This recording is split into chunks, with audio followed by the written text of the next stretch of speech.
Donasi untuk Palestina dibuka Baznas Sulsel di kantornya di Jalan Masjid Raya, Kota Makassar sejak beberapa hari lalu. Saat ini, Baznas Sulawesi Selatan telah mengumpulkan hampir 250 juta rupiah dari berbagai donatur. Donasi umat melalui Baznas ini akan disalurkan untuk membantu korban perang di Palestina.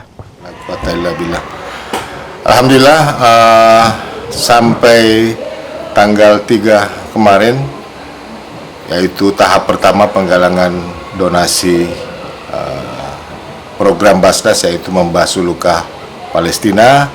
Alhamdulillah telah terkumpul donasi dari Baznas Kabupaten Kota dan Baznas Provinsi sendiri sebanyak 299 juta rupiah.